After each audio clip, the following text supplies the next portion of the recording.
Good evening, and I'm Sister Beatrice X, co-founder of Love Not Blood campaign. I'm here with Cephas Uncle Bobby Johnson, co-founder of the Oscar Grant Foundation and co-founder of Love Not Blood campaign, and the uncle of Oscar Grant, and with Vanessa Chan, who is part of the Families United for Justice out of New York. Yes. Right. And so, we're here today to talk about the gathering. So, let me just ask a question. What is the gathering? I'm just going to give a little background of Families United for Justice. So, Families United for Justice was formed in 2014, and Uncle Bobby was part of our first meeting. Actually, he called in as a conference call with our first meeting in New York, and it was co-founded by myself and also Cynthia Howell, who's the niece of police brutality victim Alberta Spruill, who was killed in May of 2003 by NYPD. And the purpose of Families United for Justice is to connect families. We started in New York, connecting families affected by police violence all over the state. And now, 3 years later, we are working on creating a nationwide coalition of families affected by police violence. So in the last 6 months, we've been having a conversation with the Department of Health in Harlem and discussing the role of public health in instances of police violence. And our interest is to organize a convening of families affected by police violence, along with public health officials and mental health care professionals and alternative healers, to convene in Detroit for the Allied Media Conference. It's actually the network gathering. It's not really the Allied Media Conference. It's really our own mini conference that's going to happen before the Allied Media Conference. And at the conference, we would like to have families there to discuss with public health officials and mental health care professionals and artists and community organizers and alternative healers to talk about the role of public health in police violence instances. And Coach Cephas Uncle Bobby Johnson. So, what is your take on what the gathering is, and what does that mean to you? Why are you participating and part of? Well, I would say that the Family Network Gathering is an important step for families all across the United States to have the opportunity to come together, to sit with one another, to bond, but also to put on the table their experiences, their strength, their failures, for us to develop a plan that can actually be a network of plan that can be used for families that are new into this familyhood of this tragic experience of losing a loved one to police. My wife and myself had an opportunity to go to London and work with the families there. And when we went, we met what you call the United Family and Friends Coalition. It was started by families, it's been run by families, and every year they do big events. And it's all centered around family, and it's really huge. And we thought that was just really powerful because, though we have killings all over the United States, we have California families, we have Florida families, we have New York families, we have Detroit families, of course Chicago families. I can go on with the many different states where, people of color getting killed by police. But we don't have that network where we're all speaking the same language. Some of us is talking about lapel cameras. Some are talking about the Peace Officers Bill of Rights. Some are talking about better training, better bias training. Some are talking about various things, what they feel that particular state needs, a citizen oversight, maybe with an independent auditor. There's so many different conversations going on, but we haven't really taken all these different ideas and put them on the table to see what we're going to focus on as a combined, unified family organization to move our agenda forward to get the real freedom, justice, and equality that is, rightfully deserved by every one of us, especially the families that have lost loved ones. And I just like to say that all those fights that you mentioned are important and necessary. So, and I could see that Families United for Justice is a universal language. And although it started in 2014, actually is out there. Some of them have it with a 4, some of them have it with this. So this is universal. So if you're in a city over here, you can have a chapter of United for Justice, Families United for Justice, and work on things. But I think that it would be good if we all could come together and then move out. We could still tackle all those issues, right? But we come together collectively to feed off of each one of each other to see someone might have experienced this and that and that, and they've already been through it. We can talk about it and see how we go from there. So I think that's important. And one thing important about this one, I think, is the health part. Because our Love Not Blood campaign, one of our main issues and one of the things that we are present on is mental health. And I think that's very important in our community, period. And then especially family members who have been traumatized by police terrorism. I think it's very important. So I think it is good for the families to come and let's talk about this health issue and demand mental health and health care for our family members who have suffered from this devastating reality of police terrorism. Mm-hmm. Well, I guess I could add to it. For those that are listening and watching, for families to be able to come together, what we've found is that the healing process actually really begins to start. Because many families are isolated and by themselves, and doesn't really know which way to go and who to talk to and who to trust. And we found that when we bring families together, there's a bonding that begins to take place. And then there's a relationship that grows from that in these families calling one another, especially when they are struggling in that day of reflecting on their loved one being murdered.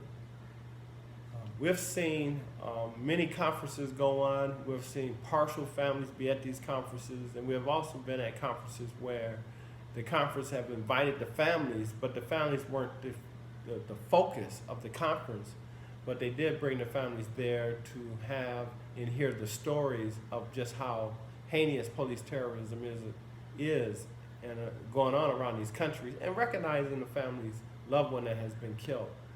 You know, the last one we went to, which was really a powerful experience, was the Black Lives Matter convening that took place in Cleveland. And there were many families that were there, you know, that was brought there, and we all had an opportunity to stand and be with one another and bond, and these relationships still established today. So this opportunity for us to speak to you is really about helping us get these families to Detroit. And the best way that can be done is for you to donate to the actual page that Vanessa will give to help us be able to provide the funds for these families to fly to Detroit, meet these families that they haven't met, but yet to bond with other families.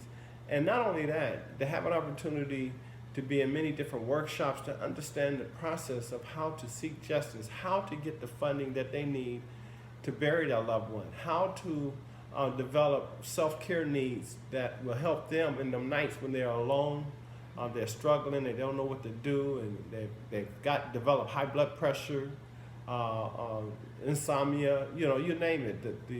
There's many illnesses and elements that attack us in our stress, in our struggle to get justice. And so this self-care training that will be provided, working with the mental health agencies that will be a part of this conference, will be great for these families to have that opportunity to experience. So it's our hope and our belief that this will be historic, it will be rewarding, and it will be sustaining, and it will actually open the doors for families to create pockets in their community of a package to help families that are new coming into this fold. And I'd like to share that for those who are listening, you may not be in the streets. You may not have communication with family members who have lost a loved one. You might watch the news and just say, oh, that's sad. This is your opportunity to help. Please donate so these families can get to Detroit. You know, there's a lot of fights. These families have so many fights on every issue. before their loved one is murdered. I mean, we as a people have fights on every issue before a loved one is murdered, and then when a loved one is murdered, man, the fight is really, really real and real big. Okay, so we're asking you, those who have it, you know, you have it, help the families. Donate $5, $10, $20, 10,000, 5,000, 20,000, you know, 100,000. Somebody got $100,000 out there. Why don't you donate to help the families? This is going to the families. These finances are going straight to the families for their travel, And room and board. lounging, and all that. So it's going straight to the families. So just to give you all an idea of what the situation is in our country in regards to police violence. So the average is 3 to 4 to 5 people are killed per day by U.S. law enforcement in this country, which is exponentially higher in this country than any other developed country. So, you know, it has a lot to do with our history. It has a lot to do with our ideas of policing, the culture of policing. So that equates to around 1,500 people per year. And if you can imagine 1,500 people per year, well, those people are, you know, somebody's son, somebody's brother, somebody's father, somebody's sister, somebody's daughter, somebody's, you know, cousin. And so this is an issue that impacts our communities in a very at a very alarming rate. It's not something that is you know, it happens once in a while. This is probably happening right now, and then if it's been consistently 1,500 per year. So if we were to multiply that by 20 to capture a glimpse of what it possibly could be in the last 20 years, that's 28,000 people. This is definitely not something that should be normalized in our society, but it has been, and it's been going on for decades and probably hundreds of years. It goes all the way back to lynching times, you know. So this is definitely something that is affecting our communities, and it's affecting the families in a very dramatic way, a very devastating way. Uncle Bobby, you had told me recently that a lot of families end up not being able to work right after their loved one is killed. So can you share a little bit about that? Most definitely. What we've found on a regular, consistent basis is that when a loved one is killed, the mother, even the father, begin to take time off work to see about how to first bury their loved one and to investigate and learn about why their loved one was killed. And that requires time in dealing with the criminal justice system. And so many don't have advocates to work on their behalf to get all this done, especially when they're dealing with the district attorney in trying to figure out what happened.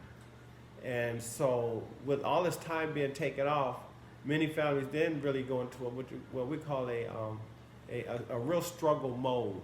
And though they want to speak about their loved one financially, they are really stricken because they had to figure out how to raise the funds to bury their loved one, and they've been able to do that now. But at the same time, they haven't returned to work because the trauma is still there, and some might be on state disability, some may have had to quit their jobs and now it's drawn unemployment. Even there's been mothers that we know have actually lost their home in this struggle to find justice for their loved one. So the effect financially on families to be able to do the normal things that they were doing before the loved one was killed is really destroyed.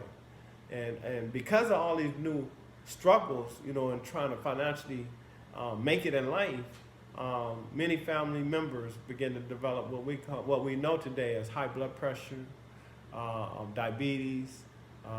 We have PSTD. We have one of our good family members, one of the co-founders of Families United for Justice, struggling with cancer. You know, and all these elements has developed from the stress of trying to advocate and seek justice for your loved one. You know, I wanted to add this piece in there too. One of the things that we found that is very important in understanding is that most of these killings are now mentally ill individuals. Family make a phone call for medical team to come out. Medical team calls the police. The police comes instead or beat the medical team there. And then next thing you know, the individuals killed. The percent of people that's being killed that are mentally ill today is like 51%. In San Francisco alone, it's 58%. So, this is really devastating, and as, again, this mental health issue has to be addressed, in the best way that we can to help families understand what they can do to help make things better for their loved ones. And again, let me talk to those who may donate who are not part of the movement, are so far away from this, is so far fetched from you because it hasn't touched your life, that it can touch your life. It could be you tomorrow. Your child could be having a mental issue and you call for help, and your child is killed right in front of you. That happens. It doesn't matter the color on that one. They will kill because they are not trained on what to do with mental illness. And so please donate so these families can get the help that they need. And the best part is that these families that are part of this membership of a group that nobody wants to join is that while they're working and trying to get strong and do these things and set these things in place, is really for you. It hasn't happened to you yet, but they're putting all this stuff in place because if we don't get police accountability, it's going to be you next. So support these families. Donate. And if we can, Vanessa will talk about some of the various workshops that will be going on at this Family Network gathering, which is, I believe, really critical. And right before she starts, I'll say, in many conferences, there are many aspects of presentations, workshops, keynote speakers that take place. At this network gathering for the families will be set on the same model. And so some of these workshops will entail what our sister here, Vanessa, is doing with the Force Directory Project, which is an example of how media can play a role in us seeking justice for our loved ones. We'll have workshops on the process on how to engage the district attorney when you first encounter this traumatic experience of losing a loved one to police. And not only that, how do you engage the victim services that is supposed to be provided to the families that have lost a loved one? Where do you go to get some conversation to help you bury your loved one? Or the question is, are you entitled to be considered a victim of crime and be entitled to receive the money that is paid to victims of crime to bury their loved ones? What is the process? How does all that work? How do you fill out the proper forms to be a part of this process of knowing that the person that killed your loved one is going to court and that you want to be notified so that you can be there? How do you become a part of that? So there'll be various workshops on various aspects of what family members experience so that they can understand the steps that they need to take, but also become a vehicle for some family that is in their location that may have not made it to Detroit, but at least they have, and they now can set the framing and the foundation for families that are new to this fold to have an idea of what they should do.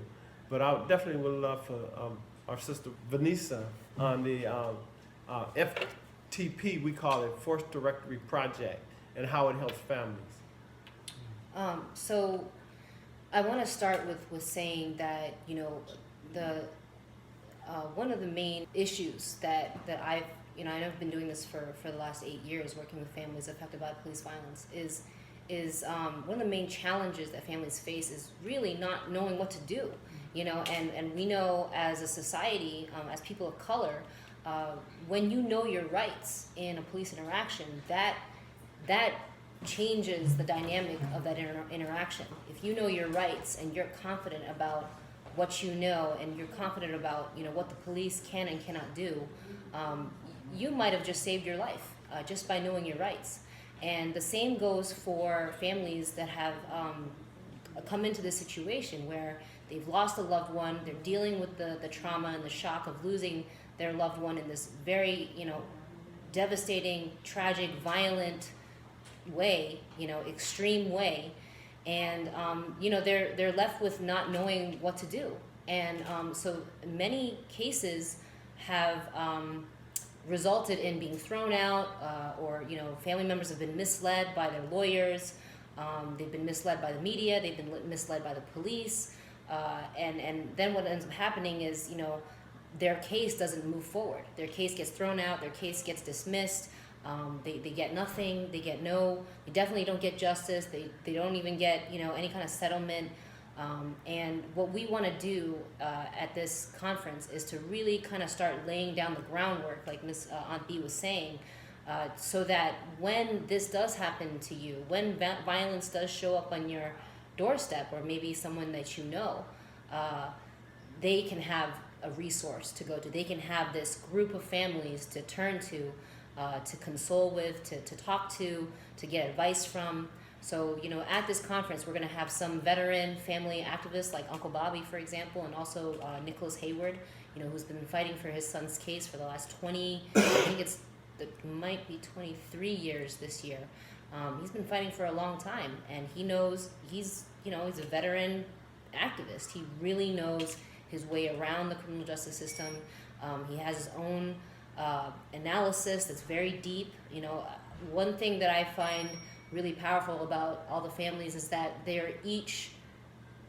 after this happens, they each become amazing archivists. They become investigators, because they want to know every day. They want to know how to get justice for their families. So every family member is a resource for each other family member, new and old. All of the families have so much to share with each other, and we want to create a toolkit that can help families, new and old, in their cases, organize collectively or individually for justice.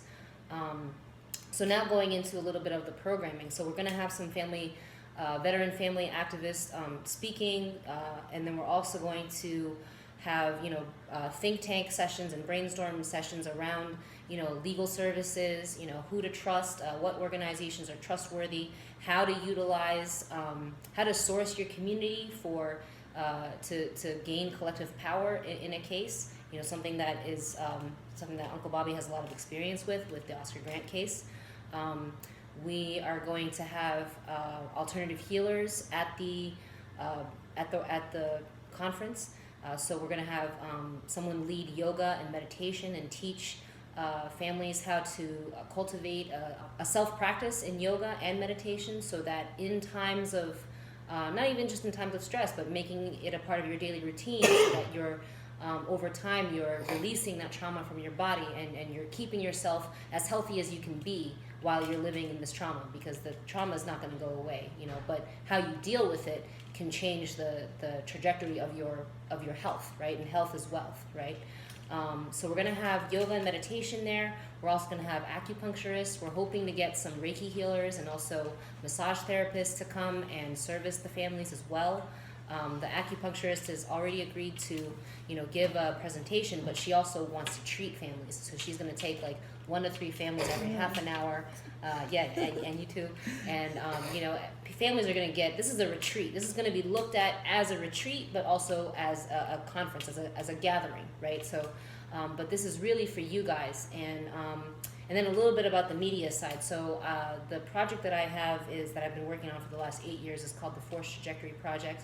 It is a storytelling platform that I've been trying to build with families for the last 8 years.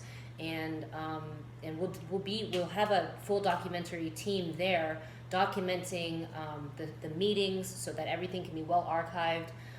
We're gonna have a friend of mine is a documentarian who's been working closely with a family in New York. He'll be coming as well, and trying to get the media pieces that we produce on a greater platform, so that we can spread the information globally as fast as possible to different communities and around the world that are sympathetic to our cause. I just also want to talk a little bit about how much we need to raise. So for family members, the average is around $500 per family member, and that will not everybody's going to use the full 500. You know, some people are driving, some people live in Detroit, so they won't be utilizing those funds. So we figured an average of 500 because, you know, plane tickets from certain places to Detroit can, you know, cost up to $200, $300 per person, right? 500. Right, exactly. So, and then we have, you know, hotel fees, which is around $75 a night. You know, the conference is June 15th to the 18th, so that's quite a few nights. So we have to pay for all of that. So we average it out to about $500 per person. We wanted to subsidize 30 family members affected by police violence, but we have over 50 signed up, which means that we need to raise, you know, around $30,000. Okay, so donate. That's Right, and you know, and I guess in closing, I like to say, we as a family and the community of families that's been affected, for all the donors that have already donated, we say thank you. It's really, really appreciated, and for those important, and for those who have not yet donated or just coming to the knowledge of this, this is an important step for us as families, an opportunity again for us to come together and bond And build. you know, and cry on each other's shoulder, you know, and understand that we're not walking this walk alone. And so for all the help that we can get to help bring these families together would be so greatly appreciated. You know, it's an opportunity for us to continue to build and make what this country should be, and that is real freedom, justice, and equality for all. That's right. Thank you. That's Yeah, right. we definitely want to thank all of you. All right. Donate. Right. Donate. And just to, before we close out, just to give some ideas for if you wanted to take on sharing this campaign, you could organize an event in your own city. You can share these videos. I mean, that's really nothing. Sharing, you know, donating and sharing. You know, sharing the video, talking about it, telling your friends about it. You know, a lot of family members tell me that before this happened, they had no idea, and then it showed up on their doorstep, and now, you know, for them, it's like, okay, well, now I found out and it's too late. We're doing, like Aunt B said, we're doing this for everybody. We're doing this for new and old families. There's going to be new families tomorrow and the next day and the next day. And, you know, this is something that needs to be dealt with in this country. It really needs to be dealt with. It has a lot of implications. It has, you know, economic, socioeconomic and racial implications. You know, a lot of things that our society has been avoiding to talk about for a very long time. In case I didn't say it, we are the family of Oscar Grant, That's the right. young man that was killed on January 1st, 2009 in Oakland, California at the Fruitvale BART station. And we as a family say thank you to all that have seen the movie Fruitvale Station. And that's where our story has been told on the big screen. The movie is like 98% accurate. And we just want to say thank you for supporting and, you know, supporting our family. And if you haven't seen it, go see the movie. That's right. Okay. Fruitvale Station. Yes. Okay. Thank you, everyone, for watching. Thank you. Yeah, Donate thank and you. share, please. All right. Thank you. Donate and share. Donate Thank and you. share.